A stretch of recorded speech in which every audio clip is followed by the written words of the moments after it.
नमस्कार, मैं हूं आपके साथ मोनिका गुप्ता और आप देख रहे हैं मेरा गांव मेरा देश। बुलेटिन की शुरुआत इस वक्त की बड़ी खबर के साथ करेंगे। दिल्ली दौरे पर रहेंगे सीएम मनोहर लाल। कल सीएम मनोहर लाल का दिल्ली दौरा है। केंद्रीय मंत्रियों से हो सकती है उनकी मुलाकात। बुधवार को फरीदाबाद पहुंचेंगे सीएम मनोहर लाल। अमृता हॉस्पिटल के कार्यक्रम में करेंगे शिरकत। पीएम करेंगे अमृता हॉस्पिटल का उद्घाटन। इस वक्त की ये बड़ी और अहम जानकारी आपके सामने। दिल्ली दौरे पर रहेंगे सीएम मनोहर लाल। कल सीएम मनोहर लाल का दिल्ली दौरा है। केंद्रीय मंत्रियों से हो सकती है उनकी मुलाकात। बुधवार को फरीदाबाद पहुंचेंगे सीएम मनोहर लाल। अमृता हॉस्पिटल के कार्यक्रम में शिरकत करेंगे। बड़ी खबर आपके सामने। दिल्ली दौरे पर रहेंगे सीएम मनोहर लाल। कल सीएम मनोहर लाल का दिल्ली दौरा। केंद्रीय मंत्रियों से कर सकते हैं मुलाकात। तो सीएम मनोहर लाल का कल दिल्ली दौरा है। इस बीच किस तरीके से क्या कुछ उनके कार्यक्रम रहने वाले हैं, ये आपको दे रहे हैं जानकारी। आपको बता दें कि केंद्रीय मंत्रियों से मुलाकात हो सकती है सीएम मनोहर लाल की बुधवार को। तो ये बड़ी और अहम जानकारी। अमृता हॉस्पिटल के कार्यक्रम में करेंगे शिरकत। प्रेम राज दिल्ली से हमारे साथ सहयोगी जुड़ चुके हैं जानकारी के साथ। प्रेम, क्या कुछ जानकारी मिल रही है? कल सीएम मनोहर लाल का दिल्ली दौरा है, क्या कुछ महत्वपूर्ण कार्यक्रम उनके रहने वाले हैं? क्या कुछ उनका पूरा शेड्यूल? बिल्कुल, देखिए कल मुख्यमंत्री मनोहर लाल दिल्ली दौरे पर रहेंगे। मैं आपको बता दूं कल दोपहर को 12 बजे मुख्यमंत्री दिल्ली दौरे पर पहुंचेंगे और जो जानकारी है केंद्रीय मंत्रियों से वो मुलाकात कर सकते हैं।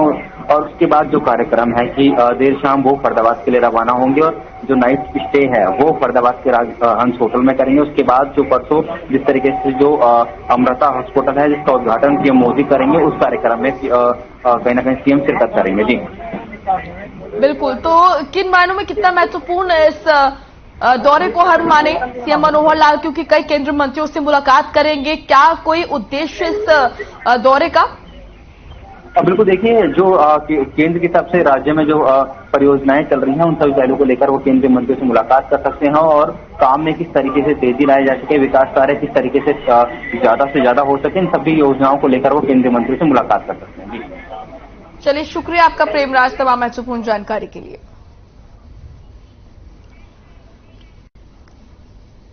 कुरुक्षेत्र के कस्बा पेहोवा की नगर पालिका हाउस की बैठक प्रधान आशीष चक्रपाणी की अध्यक्षता में हुई।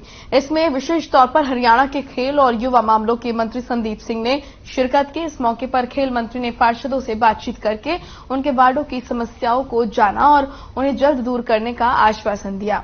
खेल मंत्री ने बताया कि वार्ड नंबर 8 में सरकारी बॉयज स्कूल के पास खाली पड़ी नगर पालिका की जगह में छोटा इंडोर हॉल बनाया जाएगा, जिसमें badminton, table tennis, gymnastic, athletics के साथ ही कई खेलों की सुविधाएं उपलब्ध कराई जाएंगी। खेल विभाग ने इसका बजट तैयार कर लिया है। फिलहाल ये जगह खंडर पड़ी हुई है। नगर पालिका पार्षदों ने भी इस भूमि पर इंडोर हॉल बनाने की सहमति का प्रस्ताव पास किया।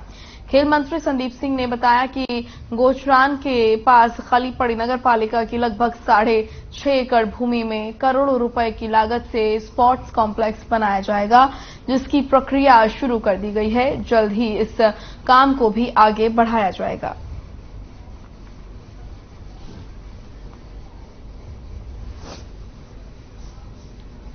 काफी अच्छी मीटिंग हुई सफाई को लेकर।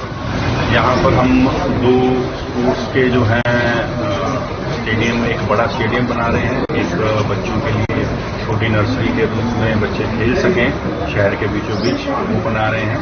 और यहाँ पर किस प्रकार फंड जो है और पानी के को लेकर, जो बरसाती पानी जो है उसको लेकर किस प्रकार वो आगे बढ़ाया जाए, सफाई हो, यहाँ पे जो काम है वो हो।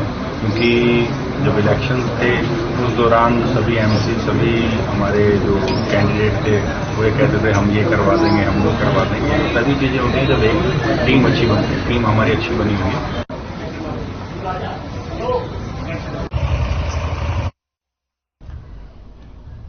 चंडीगढ़ में यूथ हॉस्टल में संबंधित समस्याओं के समाधान को लेकर वीडियो कॉन्फ्रेंसिंग के जरिए बैठक हुई और आपको बता दें कि बैठक की अध्यक्षता मुख्य सचिव संजीव कौशल ने की।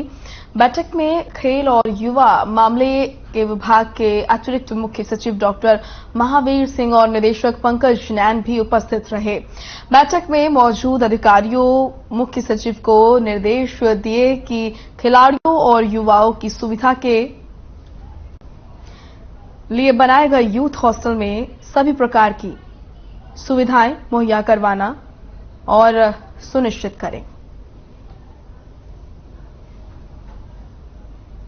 ताकि युवाओं को सही दामों पर रहने की सुविधा मिले। और मुख्य सचिव ने पंचकुला और कुरुक्षेत्र जिला उपायुक्तों को यूथ हॉस्टल का दौरा कर वहां उपलब्ध करवाई जा रही सुविधाओं का जायजा लेने और आवश्यकता अनुसार सुधार करने के निर्देश दिए। बैठक में बताया गया कि यमुनानगर और भिवानी के यूथ हॉस्टल में नेहरू युवा केंद्र का कार्यालय संचालित है। इस पर मुख्य सचिव ने जिला उपायुक्तों को निर्देश दिए कि 1 महीने के अंदर इन हॉस्टल को खाली करवाया जाए और सभी सुविधाओं की उपलब्धता सुनिश्चित की जाए।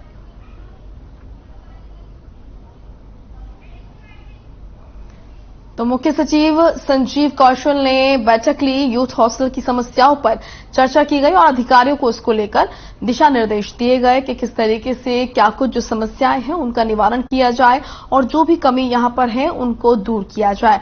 तो उसको लेकर अधिकारियों और साथ ही साथ तमाम जो वहां पर कर्मचारी थे उनको भी निर्देशित किया गया कि तमाम जो यहां पर कमियां हैं उनमें सुधार लाया जाए और जो तमाम योजनाएं थी उनमें अमली जामा उनको पहनाया जा सके। किसानों ने अपनी अलग अलग मांगों को लेकर एक बार फिर मोर्चा खोल दिया है। दिल्ली में जंतर मंतर पर किसान फिर से जुटने लगे हैं। प्रदेश से भी किसानों के जत्थे लगातार दिल्ली की तरफ बढ़ रहे हैं और 3 तस्वीरों बहादुरगढ़, झज्जर और सोनीपत के जरिए आपको बता रही हैं कि कैसे किसानों ने दिल्ली की तरफ कूच करना शुरू कर दिया है।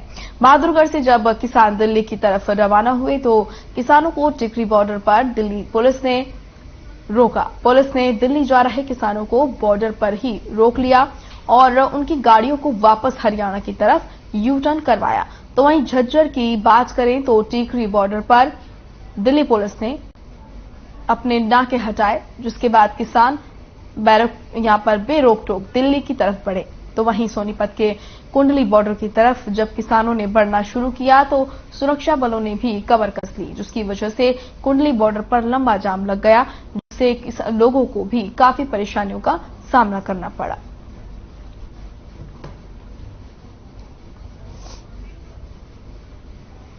तो ये 3 तस्वीरें आप देख रहे हैं, किसानों ने फिर से हुंकार भरी।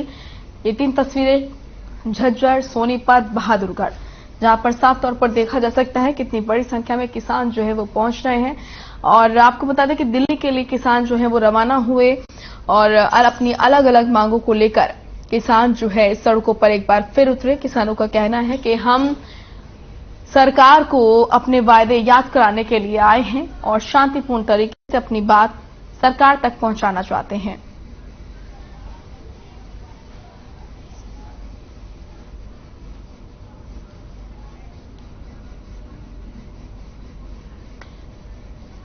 तो ये तस्वीरें आप देख रहे हैं, किसानों ने फिर एक बार हुंकार भरी और अपनी अलग अलग मांगों को लेकर दिल्ली के लिए रवाना हुए किसान और जंतर मंतर पर किसानों का प्रदर्शन देखा गया।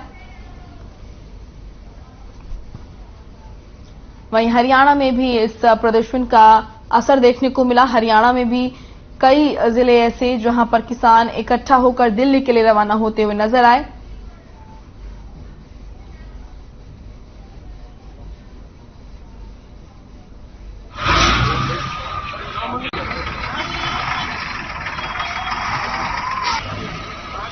तस्वीरें आप देख सकते हैं किस तरीके से पुलिस भी चेकिंग अभियान चलाते हुए और बड़ी संख्या में पुलिस बल भी वहां पर तैनात ताकि किसी भी तरह की कोई अप्रिय घटना न होने पाए। दिल्ली में किसानों का प्रदर्शन, एक बार फिर किसानों ने केंद्र सरकार के खिलाफ हल्ला बोल किया और सरकार से अपनी मांगे मनवाने के लिए दिल्ली पहुंचे किसान। स्मार्ट सिटी फरीदाबाद में आवारा पशुओं का आतंक लगातार बढ़ता ही जा रहा है। फरीदाबाद की पर्वतीय कॉलोनी की 30 फीट रोड पर चाय लेकर जा रहे बुजुर्ग को एक सांड ने सींग से उठाकर पटक दिया। हमले में बुजुर्ग गंभीर रूप से घायल बताया जा रहा है, जिसके बाद अस्पताल में उसको भर्ती कराया गया और बुजुर्ग को तुरंत अस्पताल पहुंचाया गया। ये पूरी तस्वीर पास की दुकान में लगे सीसीटीवी कैमरे में कैद हो गई। तस्वीरों में आप देख सकते हैं किस तरीके से आराम से बुजुर्ग जा रहे थे। इस दौरान एक सांड जो कि सड़क पर पहले से ही खड़ा था, उसने बुजुर्ग को पूरी तरह से पटकी मारी। ये तस्वीरें आप देखिए, तस्वीरों को देखकर आप अंदाजा लगा सकते हैं कि बुजुर्ग की क्या हालत हुई होगी। बुरी तरह सांड ने बुजुर्ग को पटकी मारी।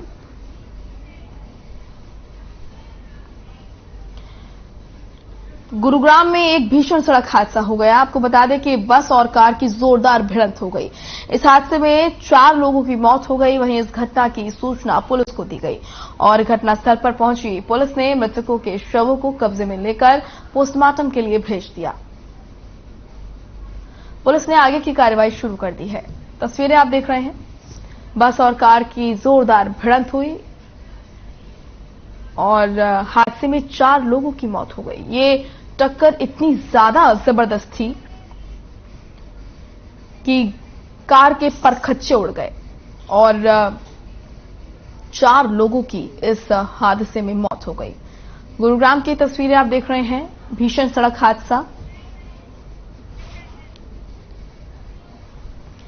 पलवल के जनौली गांव में 28 वर्षीय महिला ने फांसी लगाकर आत्महत्या कर ली।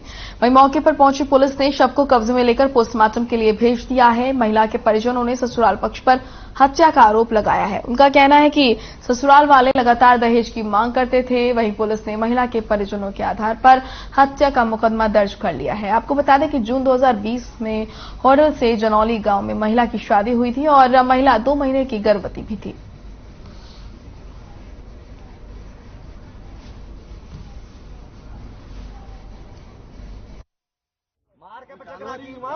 लड़की की शादी 2 साल पहले जनौली गांव में हुई थी, जिसको उसके ससुराल वाले टॉर्चर करते थे दहेज के लिए। आज उनकी लड़की की मौत कर दी थी।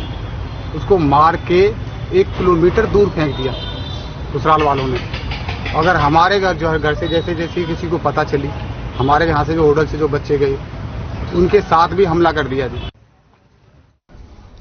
कोसली विधानसभा के गांव बिसोहा स्थित राजकीय उच्च विद्यालय पर ग्रामीणों ने अध्यापकों की कमी को लेकर प्रदर्शन किया। आपको बता दें कि इस स्कूल में 118 विद्यार्थी पढ़ते हैं, जिनमें से 80 छात्राएं हैं, लेकिन शिक्षकों की कमी ने छात्रों के भविष्य को दांव पर लगा दिया है। अब अभिभावकों ने प्रदर्शन कर चेतावनी दे दी है कि जब तक स्कूल में अध्यापकों की नियुक्ति नहीं की जाएगी तब तक धरना प्रदर्शन जारी रहेगा। आपको बता दें कि पहले स्कूल में 19 अध्यापक अलग अलग विषयों के यहां मौजूद थे, लेकिन अब बस 3 ही अध्यापक बचे हैं।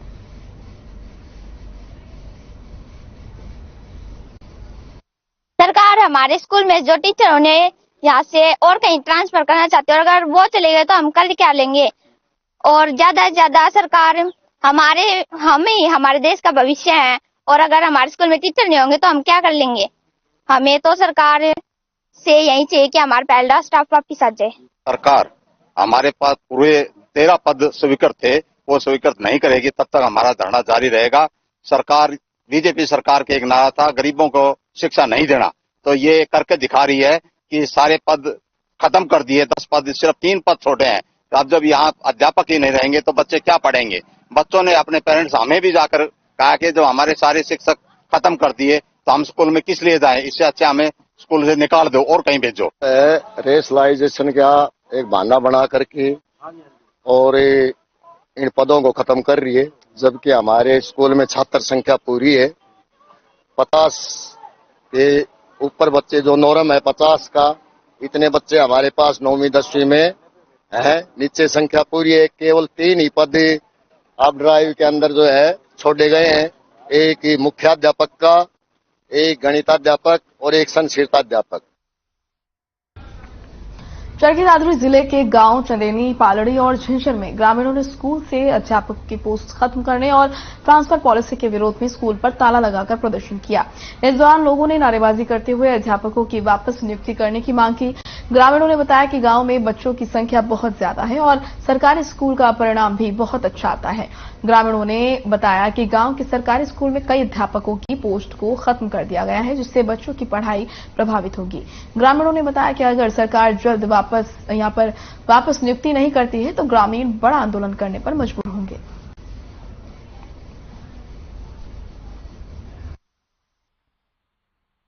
की बात यह है, बच्चों की स्ट्रेंथ कम बताते हैं और स्कूलों को तोड़ने की इनकी सरकार की जो मंशा है, साजिश है, इसकी जो भी जितने बच्चे चाहिए हम स्ट्रेंथ पूरा करने के लिए तैयार है, लेकिन ऐसा नहीं होने देंगे। आगे की बात रही ये जो हमारे शिक्षक हैं, इनका तबादला नीति इन्होंने जो बनाई है, तो यहाँ खाली जो स्थान हो जाएगा उसके ऊपर ये टीचर देना नहीं चाहते। बगैर टीचरों की बच्चों की पढ़ाई कैसे होगी। हमारे गांव के बच्चों के लिए बहुत गलत काम किया है, क्योंकि यहाँ पर एक मैथ की post, TGT math, TGT English, TGT SS, headmaster और पीजीटी इंग्लिश, पीजीटी बायो और पीजीटी हिंदी, ये सभी पोस्टें खत्म कर दी हैं। जो मेन सब्जेक्ट हैं वो सारी पोस्ट यहाँ से कैप्ट कर दी गई हैं। तो बच्चे अब कहाँ जाएंगे? हमारे गरीब परिवारों के जो बच्चे हैं वो प्राइवेट स्कूलों में तो अफोर्ड कर नहीं सकते, तो अब वो कहाँ जाएंगे पढ़ने कि स्कूल से 5 टीजीटी अध्यापक और दूसरे अध्यापकगण को यहाँ से पोस्टिंग के लिए सुना गया है। तो यहाँ बच्चे पूरे हैं। बच्चों का पिछले साल का रिजल्ट भी बहुत बढ़िया है, 17, 18, 19 मेरिट भी आई है, 100% रिजल्ट है, फिर भी यहाँ से अध्यापक हटाए जा रहे हैं। तो गरीब बच्चे ज्यादातर यहाँ पढ़ते हैं, तो गरीब का तो कोई नहीं है। जब यहाँ से अध्यापक ही चले जाएंगे तो उन गरीब बच्चे को पढ़ाएगा कौन? भिवानी जिले के गांव नांगल में ग्रामीण प्रदेश के शिक्षा विभाग द्वारा ट्रांसफर ड्राइव के माध्यम से किए जा रहे तबादले के विरोध में लामबंद होते हुए नजर आ रही हैं। ग्रामीणों का कहना है कि शिक्षा विभाग की इस नीति के चलते सरकारी स्कूलों में अध्यापकों की कमी होती नजर आ रही है और जिसकी वजह से ग्रामीणों को विवश होकर प्राइवेट स्कूलों का रुख करना पड़ रहा है। भिवानी जिले के कई खंडों के स्कूलों में ग्रामीणों ने बच्चों के साथ मिलकर स्कूलों में अध्यापकों की पर्याप्त संख्या न होने के विरोध में प्रदर्शन किया। सभी विषयों के अध्यापकों की नियुक्तियां करने की मांग उठाई। ग्रामीणों ने बताया कि गांव के सरकारी स्कूल में पहले 10 अध्यापक होते थे। ट्रांसफर ड्राइव के बाद अब स्कूल में सिर्फ 2 अध्यापक ही रहेंगे। ऐसे में 8 अध्यापकों की कमी को शिक्षा विभाग द्वारा पूरा किया जाना चाहिए ताकि बच्चों की पढ़ाई बाधित न हो।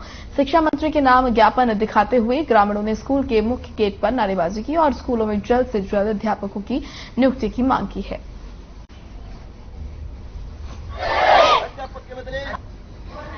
आज हम यहाँ इसलिए इकट्ठे हुए हैं क्योंकि हमारे स्कूल में विद्यालय में टीचरों की बहुत कमी है और ना ही हमारी अच्छे से पढ़ाई हो रही है। यहाँ पे ना ही मैथ के टीचर हैं और ना ही साइंस के। पिछले 2 साल से हमें बहुत दिक्कत हो रही है पढ़ाई में। मैं मुख्यमंत्री से अनुरोध करती हूँ और शिक्षा मंत्री से भी हाथ जोड़कर विनती करती हूँ कि हमारे विद्यालय में 10 के बजाय 16 या 17 टीचर होने चाहिए, जिससे कि हमारी पढ़ाई बहुत अच्छी हो उसकी। बच्चों की बहुत ज्यादा प्रॉब्लम चल रही है। मास्टरों की बदली होने लग रही है कि मैं तो जी पढ़ना है मास्टर थोड़े ऊपर से जी ये मास्टर बदली करने लग रहे हैं। सरकार तो हमारा यो अनुरोध है जी, हमारे बच्चे ने मास्टर चाहिए, आप मास्टरों का प्रबंध करो। सरकार तो हमारी यह रिक्वेस्ट है, प्रधानमंत्री से भी, शिक्षा मंत्री से भी, हमारे बच्चे ने शिक्षा चाहिए। इस कारण हम सारे इकट्ठे हो रहे हैं गाँव वासी।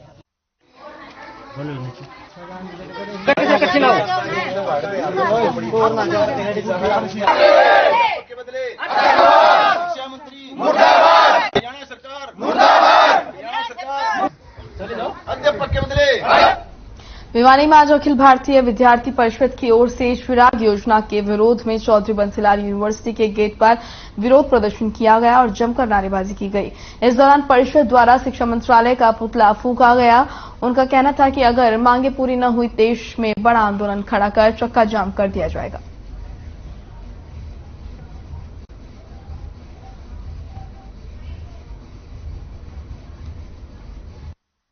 छात्र संघ चुनाव की बहाली को लेकर चिराग योजना जो एक निजीकरण की तरफ बढ़ावा है स्कूलों को, शिक्षा के ऊपर बड़ा घात है और जिन आने वाली जो पीढ़ियों को जो कलंकित करने का काम शिक्षा मंत्रालय कर रहा है, उसके खिलाफ आज अखिल भारतीय विद्यार्थी परिषद प्रत्येक जिले के अंदर इस प्रकार भिवानी जिले के चौधरी बंसीलाल विश्वविद्यालय के प्रांगण में आज हमने शिक्षा मंत्रालय का पुतला फूंका है और सरकार को चेतावनी दे रहे हैं कड़े शब्दों में कि यदि हमारी मांगों को नहीं माना गया तो विद्यार्थी परिषद एक बड़ा आंदोलन खड़ा करेगी और पूरे हरियाणा भर में चक्का जाम कर देगी। हरियाणा सरकार के द्वारा शिक्षा मंत्रालय के द्वारा जो चिराग योजना आरंभ की गई है वो निजीकरण की तरफ जा रही है। शिक्षा किसी भी देश के भविष्य का आधार होता है और शिक्षा के निजीकरण और स्कूलों को बर्बाद करने की इसका विरोध करते हैं। इसके साथ ही 2018 के पश्चात छात्र संघ के चुनाव नहीं हुए हैं, उनकी भारत सरकार को कालावाली मंडी के वार्ड नंबर 10 के लोगों ने सफाई न होने के कारण नगर पालिका के खिलाफ प्रदर्शन कर नारेबाजी की। नगर पालिका की ओर से पार्क में सफाई न होने की वजह से जहरीले जानवर वहां पर पैदा हो गए हैं, जो कि वार्ड वासियों के घरों में घुस जाते हैं।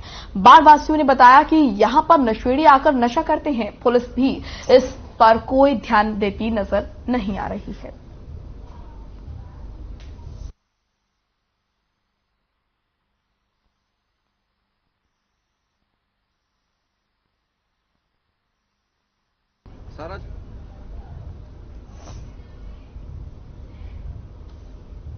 कोई ध्यान नहीं है, कभी इसमें सफाई नहीं कराई, कोई कर्मचारी नहीं आता यहाँ पे, सारे नशेड़ी आते हैं। सारी यहाँ पे जितनी झूले लगे थे बच्चों के खेलने के लिए, सारा जंगल में ग्रिल बनी थी, सारा बेच दिया, सारा लोहा इन्होंने। सारे नशेड़ी आते हैं, शाम को जुए का अड्डा बना है, शराब पीते हैं, नशा करते हैं।